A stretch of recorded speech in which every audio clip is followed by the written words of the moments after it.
Uma resolução da Câmara de Regulação do Mercado de Medicamentos, publicado nesta segunda-feira no Diário Oficial da União, estabelece um novo teto para reajuste de preços de remédios vendidos em farmácias e drogarias de todo o Brasil. Com a publicação, empresas que possuem registro de medicamentos poderão ajustar os preços de seus produtos em até 5,06%. Para definir o novo teto, o Conselho de Ministros da Câmara de Regulação leva em consideração fatores como a inflação dos últimos 12 meses, a produtividade das indústrias de medicamentos e os custos não captados pela inflação. A publicação no Diário Oficial da União não significa, porém, que haverá aumento automático dos preços praticados, mas sim uma definição do teto permitido de reajuste. O especialista em direito tributário Fabrício Tonegutti explicou a medida em entrevista ao repórter Guilherme Resch. Vamos acompanhar. Fabrício, foi publicado hoje no Diário Oficial da União uma resolução, né, ali da Câmara de Regulação, né, de Medicamentos, aumentando então o teto, o teto do preço, né, de medicamentos, remédios, a partir de hoje. Eu queria entender o que isso significa de fato na prática para o consumidor, né? Vai de fato aumentar a partir de agora o preço dos medicamentos nas farmácias e o que significa também para o setor, para a indústria farmacêutica. Vamos lá, Guilherme. Bom, primeiro, prazer estar aqui com você. E segundo, a gente precisa entender esse tipo de mecanismo que está sendo publicado. Ela é, na verdade, uma iniciativa de tentativa de controle de mercado, tentativa de controle de preços. E fica parecendo estranho porque a gente está vendo que essa medida colocou 5% no máximo para alguns medicamentos, 2,6% para outros. E se a gente analisar esses indicadores, o que a gente vai perceber é que, na prática, o governo está fazendo um esforço para restringir o aumento dos medicamentos a níveis inferiores à inflação. E fica parecendo estranho, porque isso é uma medida de controle inflacionário e é algo que, historicamente, já não deu certo. Mas, na prática, para os medicamentos, isso não é uma coisa nova, Guilherme. Isso é algo que já está acontecendo desde 2003, há mais de 20 anos. O governo e as indústrias farmacêuticas já aprenderam a lidar com isso. E então, por uma série de cálculos, eles acabam repassando esses efeitos. Isso só é possível porque a gente está falando de uma indústria que é extremamente lucrativa. As margens da indústria farmacêutica, elas não são definidas pelo custo de produção necessariamente, mas são muito mais definidas, e tampouco pela inflação, né? Elas são muito mais definidas pela concorrência, por concorrência. Então, diante disso, esse é um mecanismo que pode ser aplicável, porque a indústria, em alguma medida, vai repassar a inflação, e em outra medida, consegue negociar com o governo esses índices para também agradar o governo. É um aceno ao governo num mercado que já é tão regulado. Em geral, Fabrício, a gente pode considerar que o preço dos medicamentos atualmente já é bastante elevado no Brasil? Com toda certeza, é um preço bastante elevado. Ele não significa que ele é extremamente abusivo, não é isso. Ele é elevado realmente, é um preço muito caro, mas ele também é muito encarecido porque ele tem muita tributação. Então, os tributos acabam exercendo um peso muito grande.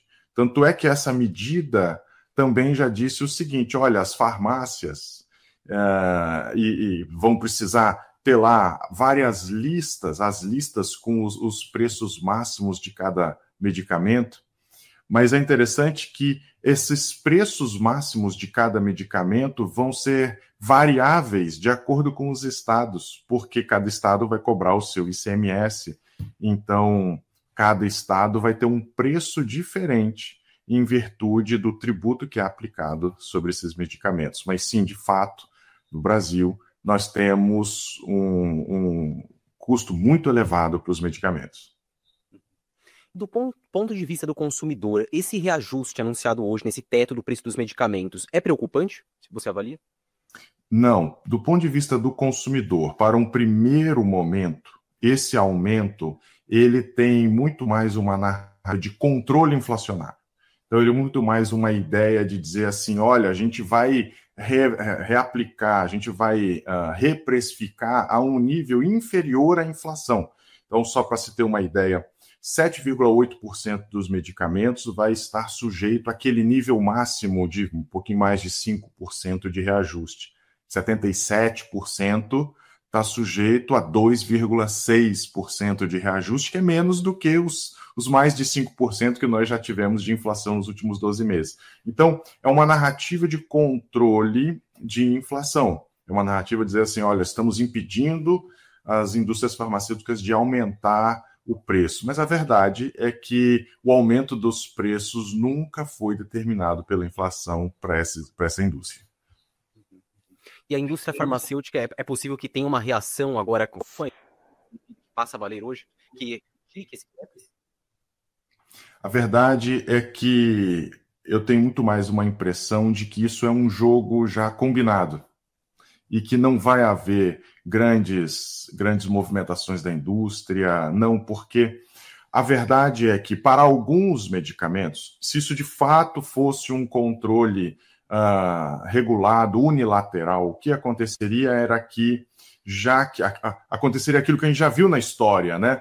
Eu tenho preços regulados e chega um ponto em que, se eu não posso repassar o meu custo para o meu preço, então é melhor eu não produzir, e ia começar a faltar medicamentos. Como a gente está falando em medicamentos, uma área tão estratégica, o governo jamais deixaria isso acontecer. Portanto, esses reajustes, embora agora sejam reajustes que estão parecendo pequenos, mas eles já acontecem há mais de 20 anos. Então, o que nós vamos ver é que esses reajustes, ao serem repassados, vão refletir exatamente um ajuste, um equilíbrio entre o desejo do governo de controle inflacionário nos momentos que ele mais necessitar, como agora, e as necessidades da indústria. Então, é um jogo de, olha, agora eu preciso que você me ajude, e depois o governo vai dizer, agora eu preciso que você me ajude, e cada um vai puxando e cedendo conforme a política for demandando. Fabrício, o que seria essencial para reduzir o preço dos medicamentos no Brasil? De fato, seria atuar nessa questão dos tributos que são cobrados em cima dos produtos, dos medicamentos? É muito complicado a gente falar em forçar uma redução de preços, a não ser se a gente não usar as forças de mercado, né? As forças de oferta e procura. Então, como que eu diminuo tendo mais oferta? Tendo mais oferta de produto, eu consigo diminuir o preço de produtos. Com mais demanda, e se nós vivemos sempre mais demanda por remédio, a gente vai ter mais preço de produtos. Como que o governo pode atuar nisso? Ele pode atuar estimulando mais oferta. E ele pode atuar reduzindo tributos, o que afetaria drasticamente essa receita de custos, o balanço de custos dessas indústrias. Então, com menos custos, eles podem vender mais barato. Então, imediatamente, o que o governo pode fazer? Atuar nos tributos. E, de ponto de vista mais estratégico, pode atuar no aumento da oferta por meio de investimentos, por meio de incentivo, aumento de plantas, de produção, de eficiência operacional e assim por diante. E o senhor avalia que existe um movimento, uma preocupação por parte do governo, pelo menos de atuar para essa redução? Eu não vejo, porque o que a gente tem visto é que o governo está, ao mesmo tempo que querendo combater a inflação, é ele mesmo o responsável por fazer com que essa inflação fique elevada. Então, ele quer que a inflação fique sob controle, mas ele concede tantos estímulos a consumo que fazem com que aqueça essa economia, e aquecendo a economia aumenta a demanda, aumenta preços, e esse é o motivo da inflação. Então, não, eu não vejo uma verdadeira preocupação, de fato, estratégica, consciente para isso. E do mesmo lado que o governo ele procura incentivar o consumo, ele atribuiu uma meta que passa a ser inatingível para o Banco Central, e ele precisa gastar também para conseguir elevar os juros, e gasta dinheiro com esses juros para combater essa inflação. Então fica um jogo de estica e puxa de um lado e do outro, e eu não vejo que isso tem nenhum tipo de eficácia para o controle inflacionário. Perfeito. Fabrício, muito obrigado, essas são essas perguntas. Obrigado mais uma vez por participar e até a próxima oportunidade. Valeu, Guilherme. Obrigado, viu? Fica com Deus. Um ótimo dia para você. Obrigado. Rodolfo Borges, mais inflação, ainda que controlada? Essa lógica é muito interessante, né, de a indústria ter se adequado à expectativa do governo do controle de inflação. É interessante e é trágico para o Brasil, porque mostra como é um jeitinho que a indústria deu de agradar o governo e ao mesmo tempo não perder tanto dinheiro assim. Agora, quem vai ter que se importar ou lidar agora com esse aumento inflacionário, que vai ter de qualquer forma, porque o preço vai aumentar, é o presidente do Banco Central, Gabriel Galípolo, porque o governo Lula simplesmente largou de mão de controlar a inflação, como a gente acabou de ouvir. Continua gastando muito, não vai fazer nenhuma reforma estrutural e jogou tudo na mão do Gabriel Galípolo para tentar controlar a inflação, que é o que o Lula elegeu como prioridade para este ano, botou seus ministros lá para buscar alternativas mágicas de diminuir ou conter a inflação, mas aquilo que precisa de fato ser feito e que poderia ter algum efeito do ponto de vista do governo, daquilo que o governo pode fazer para controlar a inflação, o governo Lula não está disposto a fazer. Então, Gabriel Galípolo segura mais essa aí de aumento de preço de medicamento.